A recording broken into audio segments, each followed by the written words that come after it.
नमस्कार। हाम्रो आवाज अनलाइन टिभीको फेसबुक लाइभ पेजमा फेरि पनि तपाईँहरूसँग आज साङ्गीतिक कुराकानी गर्न अमेरिकाको कोलोराडो राज्यबाट म भुवन सागर राई उपस्थित भएको छु।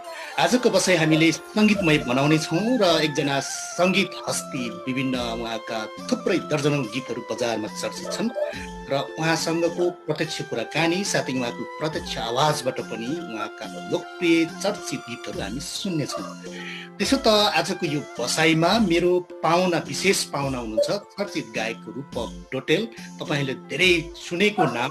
आज हामी प्रत्यक्ष कुराकानीमा रमाइलो गर्नेछौँ। यति बेला भने यो हाम्रो पेजमा उहाँलाई हार्दिक स्वागत गर्न चाहन्छु। रूपक सर, तपाईँलाई हार्दिक स्वागत छ यो हाम्रो पेजमा। धन्यवाद गौतम सागरजी र सम्पूर्ण इन्टायर टिमलाई थ्याङ्क यू सो मच यसरी सम्झिनु भयो र केही कुराहरू अब हामी जे गर्दैछौँ श्रोता समक्ष पुर्याउँदै हुनुहुन्छ त्यसको लागि थ्याङ्क यू सो मच। हजुर रूपक सर, यति बेला विश्वभरि नै तपाईँ हाम्रो दैनिक अलिकति कोरोनाले अप्ठ्यारो बनाएको छ। यो लकडाउनको समय काठमाडौँको बसाइ कसरी चाहिँ तपाईँले व्यतीत गर्नुभयो, यो लकडाउनलाई कसरी सदुपयोग गर्नुभयो, अलिकति हाम्रो दर्शक श्रोताहरूलाई जानकारी गराइदिनुहुन्छ सर।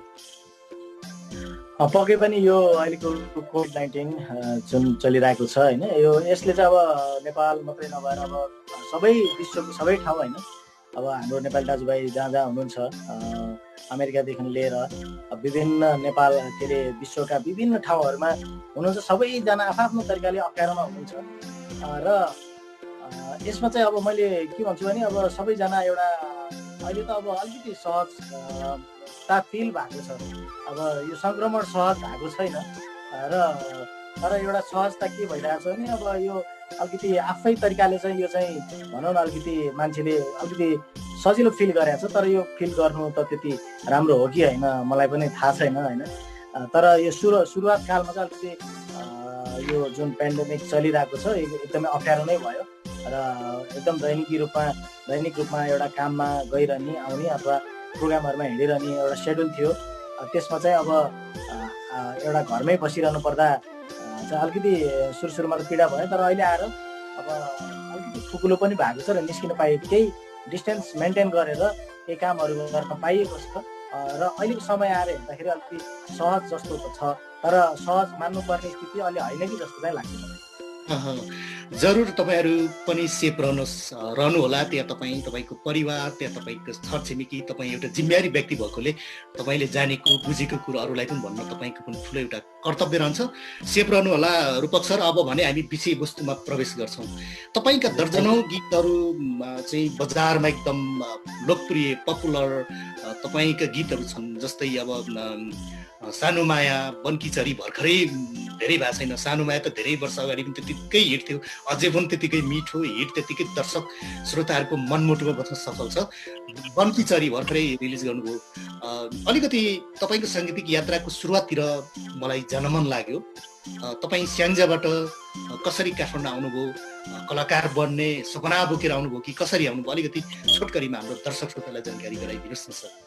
पक्कै पनि अहिले जति पनि हेरिरहनु भएको छ सम्पूर्ण दर्शकलाई अब मेरो कुराहरू अब कतिलाई थाहा छैन होला। अब मैले केही भन्न गइरहेको छु। जस्तो 2057 सालमा म काठमाडौँ प्रवेश गरेँ। म स्याङ्जा जिल्लामा जन्मिएको, जन्मस्थान चापाकोट र बुवाको सरकारी जागिरको विभिन्न क्रममा काठमाडौँ पोखरा हुँदै फेरि स्याङ्जामै गएर वालिङमा मैले आफ्टर एसएलसी वालिङमा सकाइसकेपछि काठमाडौँ आएँ 2057 सालमा। अनि 57 सालमा आउँदाखेरि मेरो सम्पूर्ण तयारी नै मेरो म्युजिकमा केही गर्नुपर्छ भन्ने नै थियो। र त्यो अनुरूप चाहिँ मैले एउटा चाहिँ शिक्षा अब सङ्गीतकै लिनुपर्छ भनेर मैले सोच्दै पनि केही एक वर्ष चाहिँ अल्झिए जस्तो भयो। त्यस्तै वातावरणले गर्दाखेरि साइन्स पनि पढेँ। साइन्स पढेर पनि म्युजिक सकिन्छ कि भन्ने एउटा थियो, तर म्युजिकलाई त्यति सजिलो तरिकाले लिन मिल्दो रहेनछ जस्तो लागेपछि मैले अनि आरआरमा जोइन गरेँ रत्न राज्य लक्ष्मी क्याम्पसमा 2058 सालमा। अनि त्यसपछि कन्टिन्यू मैले त्यहीँबाट नै भनौँ न ब्याचलर एउटा शैक्षिक योग्यता त्यहीँबाट मैले प्राप्त गरेँ।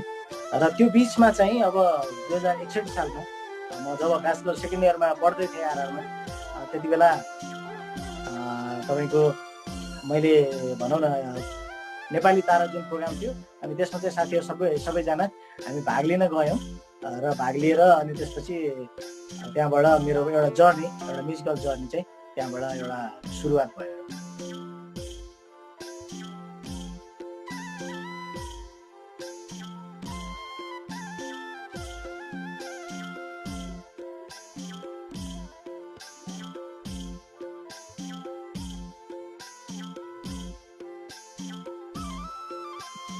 हजुर, अहिले हामी जोडिएका छौँ, अलिकति प्रविधिले कोही बेला लाइभ हो।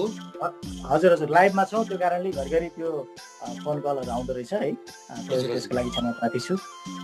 हजुर, त्यसपछि तपाईँको पहिलो गीत चाहिँ कुन रेकर्ड गर्नुभयो, कति सालमा रेकर्ड गर्नुभयो, त्यो गीत कस्तो थियो, त्यो गीतले तपाईँको परिचय कस्तो बनायो, अलिकति त्यो पनि हामी जान्न चाहन्छौँ। पहिलो गीत मेरो नेपाली तारामा हाम्रो टप 10 एल्बममा समावेश मेरो जिउने भर तिमी, रमेश क्षितिजले लेख्नु भएको र वरिष्ठ सङ्गीतकार आलोकसिज्यूले सङ्गीत गर्नुभएको मेरो जिउने भर तिमी नै मेरो पहिलो रेकर्डेड भनौँ न आधिकारिक गीत हो, जुन बजारमा आयो।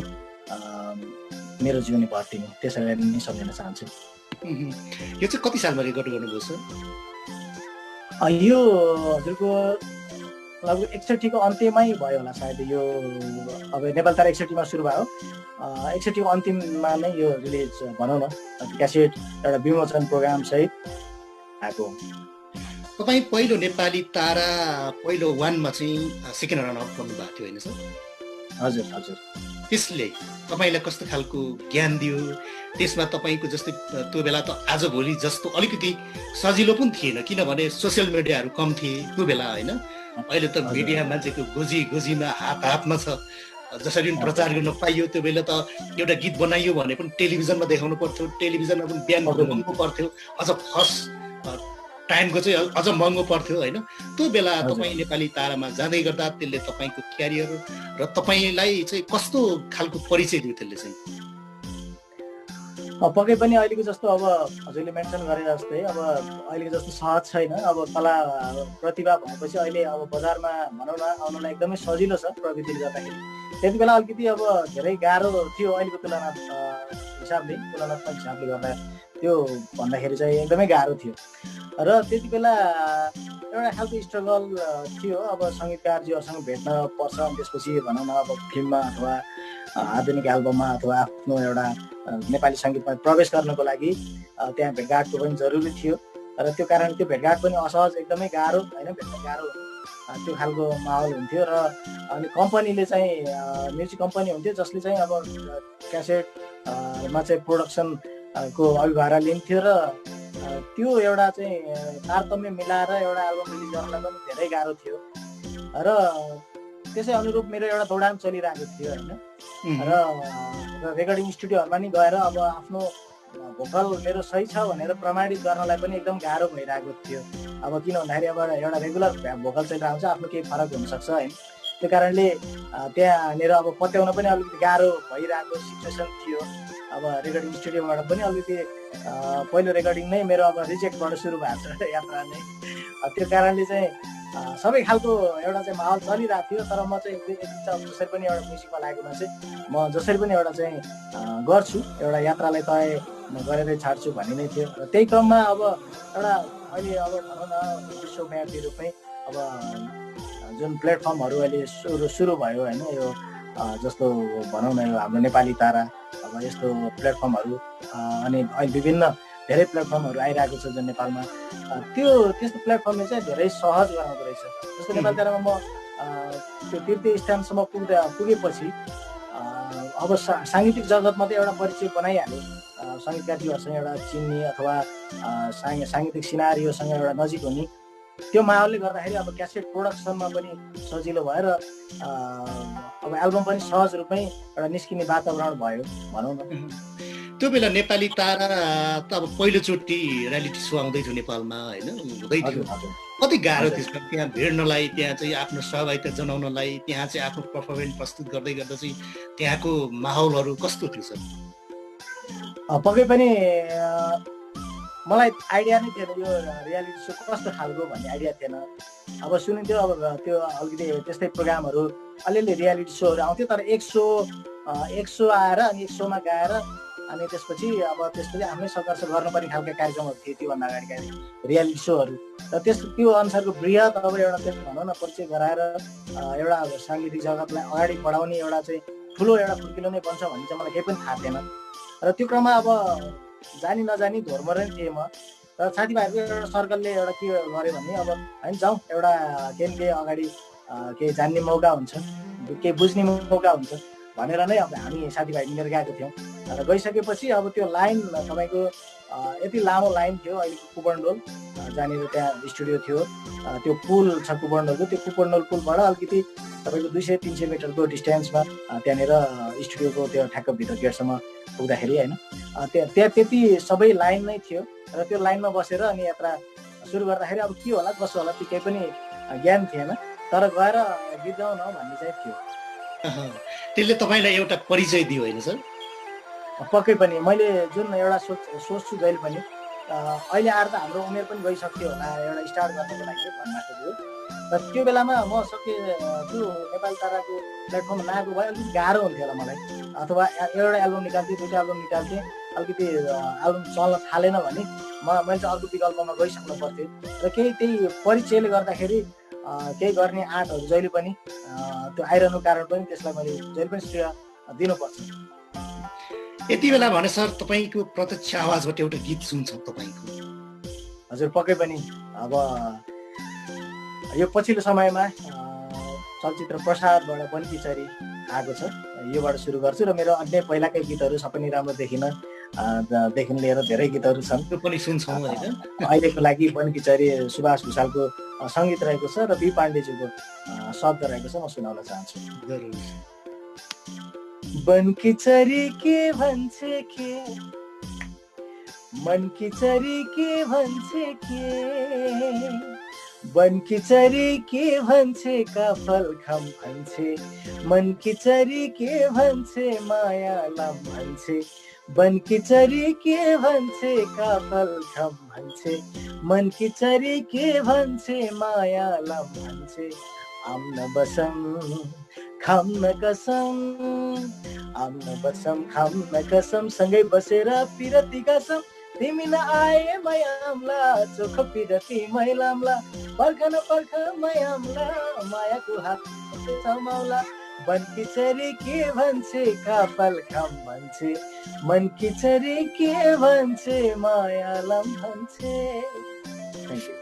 मिठो मिठो सर, मिठो मिठो। यो गीत त्यति बेला बजारमा एकदम हलचल मचाएको छ त सर, कस्तो फिडब्याक पाइरहनु भएको छ? एकदमै राम्रो सर। कस्तो भने सपनी राम्रो देखिन मेरो यात्रा 2061-62बाट सुरु भइसकेपछि 65 सालमा अब 65-66 सिनारियोमा चाहिँ सानो माया एल्बम, उमङ्ग एल्बममा सानो माया भन्ने गीत आयो, जसले चाहिँ एउटा मलाई चाहिँ थप नेपाली जगतमा एउटा चिनाउनलाई सफल भयो, सपनी राम्रो देखिन सानो माया। र त्यसपछि विभिन्न गीतहरू आयो, चोखो माया लागे होला होइन भने कसरी, ज्यान फालेर ढाके होइन भने कसरी, त्यसपछि मेरो बोली सुन्दा तिम्रो मन दुख्छ भने लगायत अब धेरै कयौँ अहिलेसम्म अब सङ्ख्याको हिसाबले 400 भन्दा बढी रेकर्डेड छ होइन। त्यो एउटा कस्तो मैले निरन्तरता कहिले पनि छोडिनँ कि एउटा कहिलेकाहीँ अब उमङ्ग एल्बम सफल भयो, पहिलो एल्बम असफल भयो, उमङ्ग सफल भयो, र पछि फेरि असफल, यो अर्थमा कि अब कहिलेकाहीँ प्रमोट गर्न सकिँदैन, कहिले भिडियोको तारतम्य मिल्दैन, कहिले केको तारतम्य मिल्दैन, गर्दा गर्दा मैले 5औँ एल्बमसम्म गरेको छु, र अलिकति बिचमा मैले एल्बम गरिरहेको छु बजारमा, तर मलाई प्रत्यक्ष रूपमा फलो गर्नुहुने जो श्रोताहरू दर्शकहरू हुनुहुन्छ उहाँहरूलाई चाहिँ जानकारी थियो मैले अपडेट गरिरहेको छु भने, तर मसँग फ्रेन्ड फलोइङमा पनि हुनुहुन्न र मसँग एउटा कुनै सञ्जालमा पनि साथी हुनुहुन्न, उहाँहरूलाई चाहिँ त्यो अन्यलै हुँदो रहेछ, खास अहिलेको समय त्यसरी चलिरहेको छ। र बनकिचरी आउने बित्तिकै तपाईँ त नेपाली तारापछि त अहिले भर्खरै आउनुभयो नि, अथवा सपनी राम्रो देखिनपछि त धेरै वर्ष 10 वर्षको ग्यापमा तपाईँ आउनुभयो भनेर पनि श्रोता दर्शकहरूले भनिराखेको चाहिँ ओहो म चाहिँ बिचमा त अलिकति छायामै परेर रहेछु भन्ने त्यो फिल पनि गरायो, र एउटा खुसिया फिल के भयो भने म फेरि धेरै पछि चाहिँ कमब्याक हुने एउटा सुवर्ण अवसर भनौँ न चलचित्र प्रसादले मलाई प्रदान गर्यो भने पनि मलाई एउटा फिल भयो भनौँ। तपाईँका थुप्रै गीतहरू बजारमा अझै पनि त्यतिकै पपुलर, त्यति धेरै अब श्रोताले तपाईँले भन्नुभयो जस्तो अहिले अलिकति सामाजिक सञ्जालले पनि होला तपाईँको गीत सुन्ने, तर तपाईँ एउटा व्यक्तिले अब नचिन्ने होइन, यो एउटा अहिलेको सामाजिक यो एउटा सञ्जालले पनि होला, तर तपाईँ त्यतिकै सक्रिय रहिरहनु भएको छ नेपाली गीत सङ्गीतमा विगत 61 सालदेखि नै भनौँ होइन, लामो एउटा इतिहास पनि हो। हजुर, यो बिचमा थुप्रै गीतहरू ल्याउनु भयो, कति असफल भए पनि भन्नुभयो, के एउटा कलाकारले यसरी दुःख गरेर आफ्नो सिर्जना बजारमा ल्याउँछ, त्यो सही ठाउँमा पुगेन भने अलिकति कलाकारलाई कता कता खिन्न त लाग्छ नि होइन सर? यो त अब बानी परिसकेको छ सर होइन। सुरुवातमा मलाई के लाग्थ्यो भने जब मैले नेपाली साहित्यिक क्षेत्रमा मैले प्रवेश गरेको थिएँ, मसँग यति इनर्जी थियो, भनौँ न एउटा एउटा एउटा इन्फर्मल्ली भन्दाखेरि, मेरो प्यारा दर्शक हजुरहरूको समक्ष इन्फर्मल्ली भन्दाखेरि म एउटा गीत रेकर्ड गर्छु र एउटा गीत रेकर्ड गरेकै चल्छ भन्ने मलाई त्यो विश्वास हुन्थ्यो कि एउटा गीत गरे पनि त्यसैले नै मलाई पपुलर बनाउँछ र मेरो सिरिज त्यहाँबाट सुरु हुन्छ भन्ने। तर जुन सोचेको त्यो अलिकति व्यावहारिकतामा यो फरक छ आइसकेपछि, र त्यो कुरा चाहिँ बिस्तारै मलाई चाहिँ त्यो समयले सिकाउँदै गयो। जस्तो अब केही एल्बम गरेँ, अनि गरिसकेपछि त्यसबाट केही कमी कमजोरी छ भने अर्को एल्बममा सच्याउने कोसिस भयो मेरो व्यक्तिगत तर्फबाट, र विभिन्न मैले जोसँग सहकार्य गरेको छु दिग्गज सङ्गीतकारज्यूहरू जस्तो सुरेश अधिकारी, वरिष्ठ सङ्गीतकार उहाँहरू, र आलोकश्रीज्यू, र त्यसपछि बसन्त सापकोटा, अहिले पछिल्लो समयमा भनौँ न मनोज चौलागाई। यसरी काम गर्दाखेरि के महसुस भएको छ भने यो जहिले पनि सिकिरहेको छु सर। मैले एउटा कमजोरी छ भने अर्कोचोटि मैले सच्याउने कोसिस गरिरहेको छु। त्यही कारणले मलाई जहिले पनि अवसर मात्रै प्राप्त भएको जस्तो चाहिँ मलाई व्यक्तिगत फिल हुन्छ। र श्रोताको एउटा चाहिँ ढुकढुकीसम्म पुग्नलाई चाहिँ अलिकति सबै कुराहरूको तारतम्य एउटा टिम वर्क हो होइन। तपाईँको एउटा मैले गाउँदैमा मात्रै चल्ने पनि होइन, एउटा शब्द रचनाकारले एकदमै राम्रो लेख्नुहुन्छ र पछि आएर त्योसम्म टेक्निकल्ली बिग्रिँदै आएर भिडियोसम्म आउँदाखेरि त्यो स्थानै नपाएको पनि हुनसक्छ, अथवा सङ्गीतको पछि त्यही छ, सबै वाद्यबाट एरेन्जको पछि त्यही छ। त्यो कारणले सबैको टिमवर्क भयो भने नै गीत राम्रो हुने। त्यही कारणले आफ्नो साइडबाट मैले कतिको राम्रो काम दिन सकेको छु भनेर मूल्याङ्कन गर्दै सच्याउँदै अगाडि बढ्नुपर्ने रहेछ जस्तो चाहिँ मलाई लाग्छ। जरुर जरुर जरुर एउटा कलाकारको मान त यो पनि हो। तपाईँको कुन गीत चाहिँ बजारमा आएपछि तपाईँको परिचय बन्यो, त्यसपछि चाहिँ तपाईँ जस्तै विदेशको धेरै देशहरू घुम्नु भएको छ, अझै पनि जाने प्रोसेसमा हुनुहुन्छ होइन? कुन गीत चाहिँ बजारमा हिट भएपछि तपाईँ विदेश जाने आफ्नो विदेशमा आफ्नो सोहरू गर्ने कुन गीतबाट चाहिँ तपाईँले त्यो खालको अवसर पाउनुहुन्छ? पक्कै पनि एउटा यात्रा नेपाली ताराबाट भइसकेपछि पनि केही सोहरू विदेशमा भयो होइन। र त्यसपछि मेरो एउटा गीत नै चल्तीमा आएर मैले एउटा नेपालभित्र पनि अब बाहिर पनि एउटा साङ्गीतिक यात्रा बढाउनलाई चाहिँ सपनै राम्रो देखिन सानो मायाले नै एकदम मद्दत गरेको छ। जस्तो अब त्यसपछि आएका सिरिजहरू पनि धेरै मन परे, जस्तो एकनारायण भण्डारीज्यूको शब्द सङ्गीतमा रहेको छ चोखो माया लागे होला नि भन्नु कसरी, ज्यानपाले ढाके दाइन भन्नु कसरी, त्यसपछि मेरो बोली सुन्न तिम्रो मन दुख्छ भने जस्ता, अनि त्यसपछि यो जुनीमा तिम्रो सिउँदो छुन लेखिएन लगायत मैले धेरै बाचा त गरेँ अब रुन्न भनेर लगायत अब सेन्टिमेन्टल गीतहरू धेरै नै त्यो सिरिजमा मैले एकदमै गाएँ।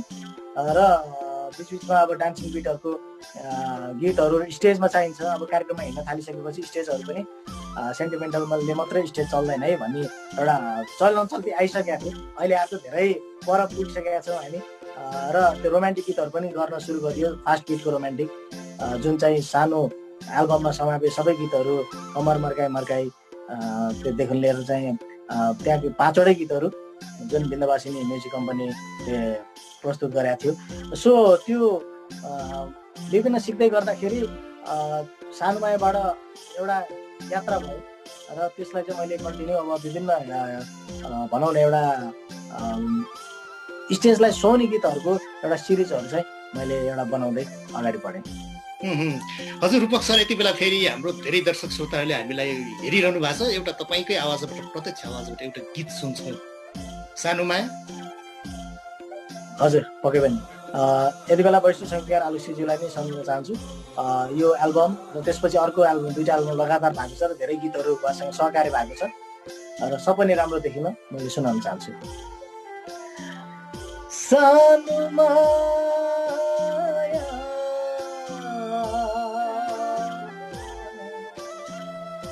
हो,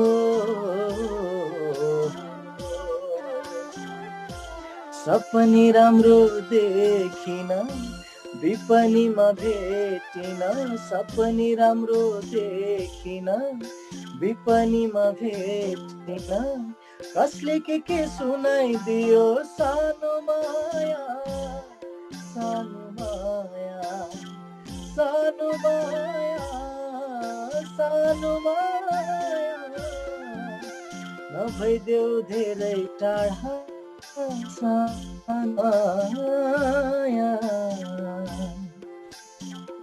यू।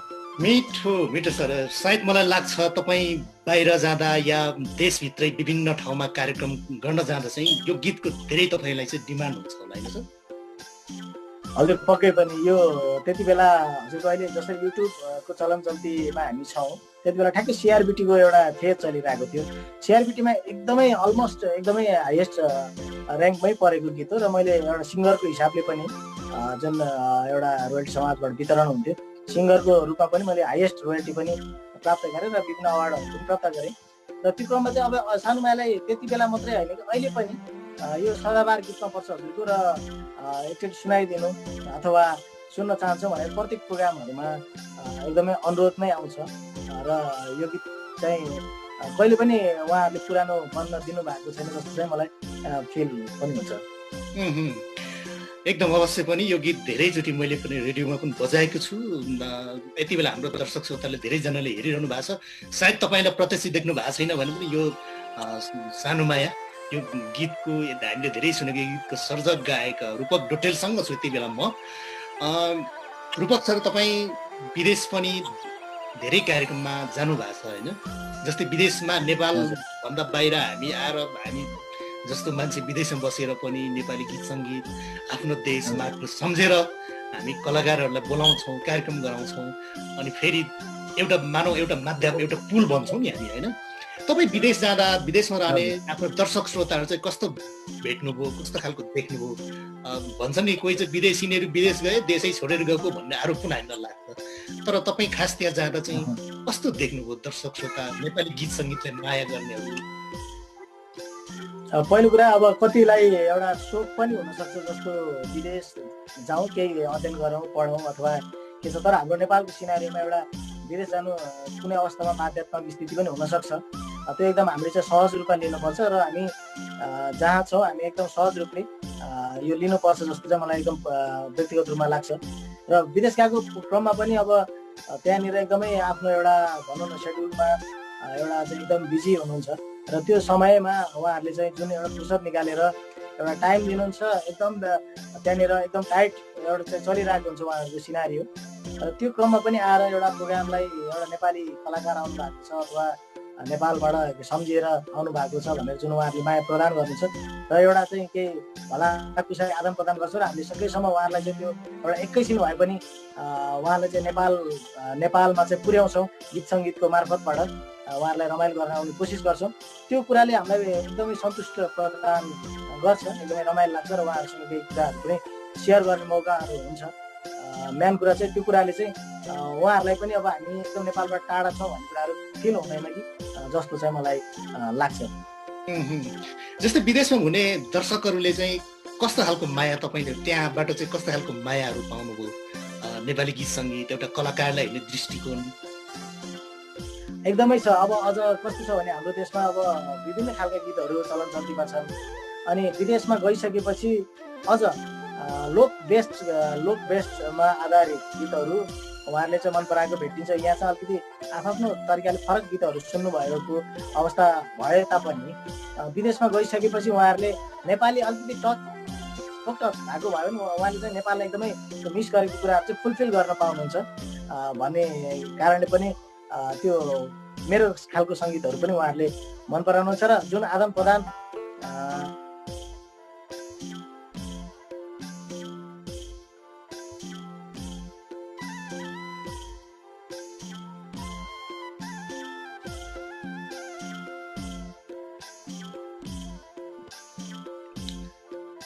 दर्शकहरू यति बेला हामी फेरि सम्पर्कविहीन भएका छौँ। उहाँको अलिकति प्राविधिक हिसाबले पनि अप्ठ्यारो भएको मैले बुझेको छु। सकेसम्म जोड्ने कोसिस गर्नेछु, धेरै कुराहरू गर्न बाँकी थियो।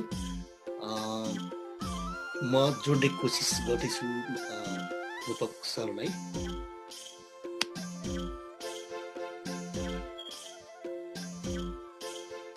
प्रतीक्षा गर्नुहोला, अलिकति प्रविधिले यो लाइभ भइसकेपछि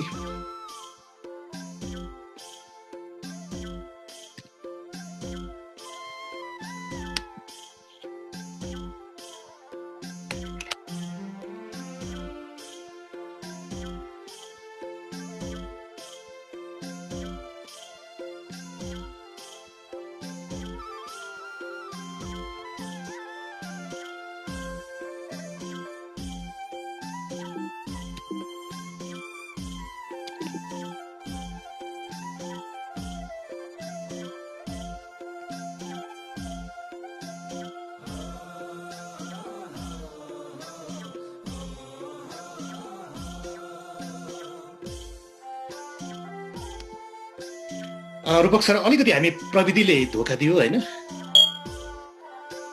मलाई सुन्दै हुनुहुन्छ सर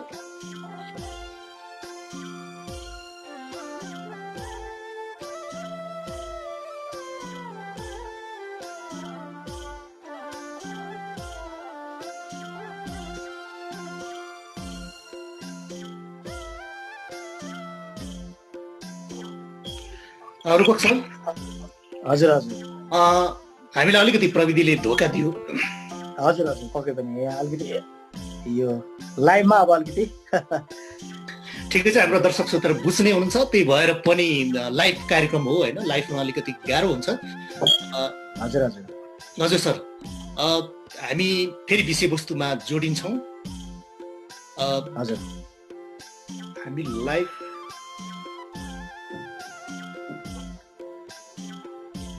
हजुर सर हामी लाइभमै छौँ यति बेला फेरि जोडिएका छौँ दर्शकहरू हामी फेरि जोडिएका छौँ अब फेरि हामी उहाँका गीतहरू पनि सुन्नेछौँ हामी अब 10-15 मिनट जति 10 मिनट जति कुराकानी गर्नेछौँ त्यसपछि छुट्टिन्छौँ रूपक सर यति बेला फेरि तपाईँको एउटा गीत सुन्छौँ त्यसपछि फेरि हामी कुराकानीमा जोडिन्छौँ पक्कै पनि मैले अघि पनि चर्चा गरेको थिएँ अनि मैले अब एउटा युट्युब च्यानल रूपक डोटेल अफिसियल भनेर खोलेको छु भर्खरै सम्पूर्ण श्रोता दर्शकहरूलाई पनि जानकारी गराउन चाहन्छु रूपक डोटेल अफिसियल युट्युब च्यानल छ त्यसलाई अब अलिकति तपाईँहरूले माया पनि गरिदिनु होला सब्सक्राइब गरिदिनु होला र तपाईँहरूको प्रतिक्रियाहरू पनि दिनु होला र त्यसमा समावेश एउटा गीत छ दीपक शर्माले लेख्नु भएको छ र सङ्गीत पनि उहाँले गर्नुभएको छ त्यो अलिकति सुनाउन चाहन्छु जरुर लगिदे लगिदे लगिदे छरी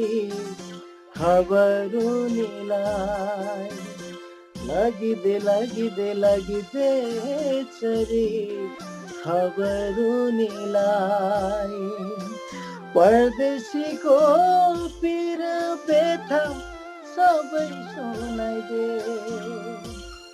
परदेशीको पीर व्यथा सबै सुनाइदे लगिदे लगिदे लगिदे छरी खबरुनीलाई लगिदे लगिदे लगिदे छरी खबरुनीलाई। धन्यवाद। मिठो सर एकदम तपाईँका गीतहरू प्राय सेन्टिमेन्टल होइन बसेर एकान्तमा सुनौ खालको एकदम राम्रो बनाउनु भएको रहेछ तपाईँलाई बधाई छ यो पनि त्यतिकै दर्शकहरूले पनि धेरै अब युट्युबमा हेर्नुहुनेछ त्यो पनि हामी फेरि न्युज बनाउनेछौँ हाम्रो वेबसाइटतिर पनि राख्नेछौँ रूपक सर यति बेला नेपाली गीत सङ्गीत अहिले त पहिला जस्तो अलिकति मिडिया पनि धेरै छ अघि मैले भने होइन अहिले नेपाली गीत सङ्गीतको धार कतातिर बगिरहेको छ धेरै नयाँ सर्जकहरू आउनुहुन्छ जानुहुन्छ आउने जानेको एउटा भिड एउटा बजार बनेको छ नि त होइन तपाईँ कस्तो देख्नुहुन्छ पहिला 61 सालभन्दा अहिले 10 वर्षमा यो संसारले चाहिँ फड्को मारेको छ कस्तो देख्नुहुन्छ अहिलेको सिनारी पक्कै पनि भनौँ न एउटा फरक भएर गएको छ जुन एउटा भनौँ न बजारमा विभिन्न टेस्टहरू चल्छ त्यो टेस्ट चरमा चाहिँ कहिले सेन्टिमेन्टल चलिरहेको हुन्छ कहिले गजल टाइपको चलेको हुन्छ कहिले अब अलिक रिमिक्स टाइपको पनि चल्यो हाम्रो देशमा अनि त्यसपछि अब कहिले अब लोक दोहोरी प्याटर्नको पनि अब राम्रै चलिरहेको छ र विभिन्न चल्दै अहिले चाहिँ अलिकति डान्सिङ बिटमा प्रवेश गर्नुभएको यो पछिल्लो समयमा स्टेज प्रोग्रामहरूमा डान्सिङ बिटको गीतहरू चल्छ भनेर धेरै डान्सिङ बिटका गीतहरू पनि बजारमा आइरहेको थियो त्यसमा चाहिँ अब त्यस कारणले अहिलेका पछिल्ला गीतहरू प्राय बिटमा केन्द्रित रहेका छन् तर पछिल्लो फेरि आएर यो लकडाउन यो भनेर एउटा जुन किसिमको एउटा लकडाउनहरू विभिन्न ठाउँमा भयो र घरमा बसेर आफूले बिताउने क्रममा जतिखेर पनि नाच्ने गीत भन्दा नि एउटा सुन्ने गीत पनि सुन्नुपर्छ भनेर फेरि एउटा साइकल चलिरहन्छ तपाईँको यो गीत सुन्न कस्तो खालको प्रकृति गीत सुन्ने भन्ने सो मेरो विचारमा चाहिँ खास राम्रो गीत हामीले गर्न सकिन्छ भने सबै खालको गीतहरू दर्शक श्रोताहरूले सुन्नुहुन्छ जस्तो चाहिँ मलाई लाग्छ तपाईँ मध्यपश्चिमको मान्छे त्यतातिर त यो पश्चिमी दोहोरीहरू बडो चल्छ त्यहाँको चाहिँ अब कमै मात्र कलाकारहरू चाहिँ अब यो सुगम सङ्गीतमा होइन हुनुहुन्छ कमै मात्र तपाईँले चाहिँ पश्चिमेली दोहोरीहरू गाउँ त्यो खालको गीतहरू पनि त्यो प्ल्याटर त्यो खालको बनाऊ भन्ने त्यस्तो लाग्यो? पश्चिमको गीतहरू जस्तो मैले एउटा भनौँ न एउटा धार समातेँ। म पक्कै पनि अब स्याङ्जाको भइसकेपछि मलाई पक्कै पनि लोकगीत लोकसङ्गीतसँग एकदमै नजिक छु। एउटा माटोको कलर आइ नै हाल्छ। तर त्यसमा पनि मैले एउटा क्लासिकलको विद्यार्थी र मैले एउटा जुन किसिमको धार समातेँ र मैले जुन धार समातेर एउटा चाहिँ भनौँ न स्याङ्जाकै जिल्लाको हिसाबले भन्दाखेरि त्यहाँको सबैजना चाहिँ दोहोरी नै गाउनुपर्छ भन्ने जरुरी छैन जस्तो लाग्छ। धेरैजना राम्रो राम्रो कलाकार हुनुहुन्छ र मैले एउटा रोजेको आफ्नो इन्ट्रेस्ट अनुसारको रोजेँ र त्यो कारणले तर मैले जुन रोजेर गरेका गीतहरू पनि लोकसँग एकदमै आबद्ध टचमा छन्। त्यही कारणले अब बनकिचरी के भन्छ के चलचित्र गीत पनि यो लोकगीतमै पर्छ।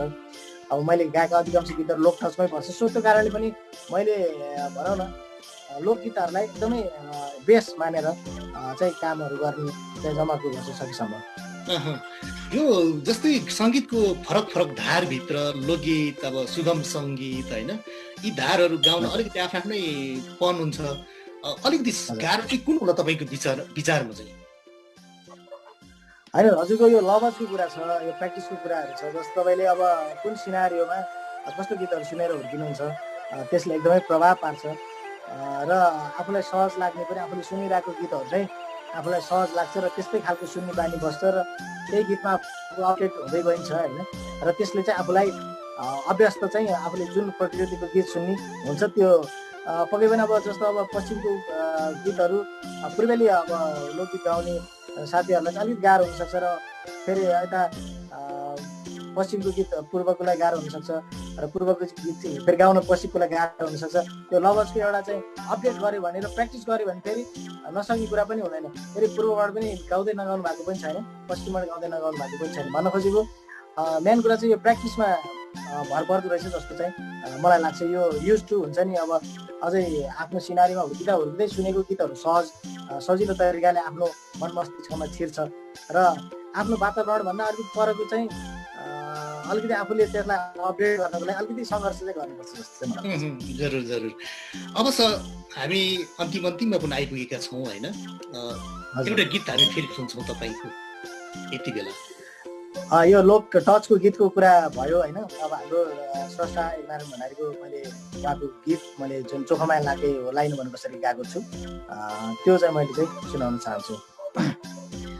चोखो माया लाकै हो लाइन भनु कसरी, ज्यान फालेर धाकै हो धाइन भनु कसरी, तिमीलाई धोकेबाज भन्न मन त हैन, तिमीलाई धोकेबाज भन्न मन त हैन, तर धोका खाकै हो खाइन भनु कसरी, ज्यान फालेर धाकै हो धाइन भनु कसरी।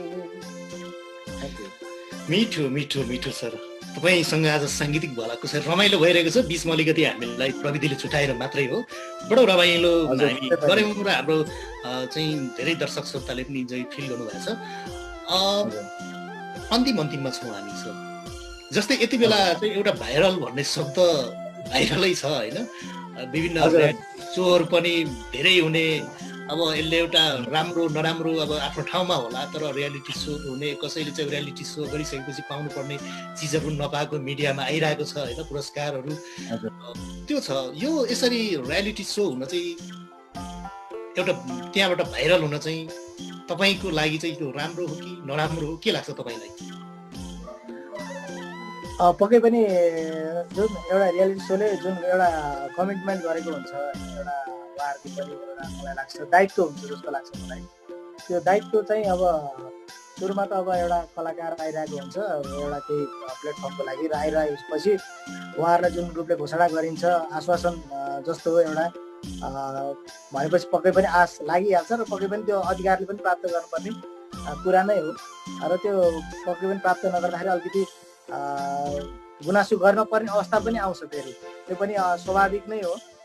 जुन अब अलिअलि गाईको हामीले सुनिरहेको छौँ त्यो भाइरल रूपमै अब यो कुराहरू पनि फैलिरहेको छ र यो कुराले चाहिँ अलिकति अब आउने पुस्तालाई भनौँ न अब रियालिटी सोमा आउँदाखेरि आउने पुस्तालाई अलिकति नकारात्मक बाहिरबाट हेर्दा मात्रै राम्रो रहेछ र भित्र चाहिँ अलिकति यो तछाड मछाड नै रहेछ क्या हो यो अलिकति भने जस्तो लागेर उहाँहरूलाई आउनलाई अलिकति हतोत्साही गर्न पनि सक्छ भनेर यो कुराहरूलाई उहाँहरूले चाहिँ केही राम्रोसँग अगाडि लानुपर्ने हो जस्तो चाहिँ मलाई लाग्छ होइन।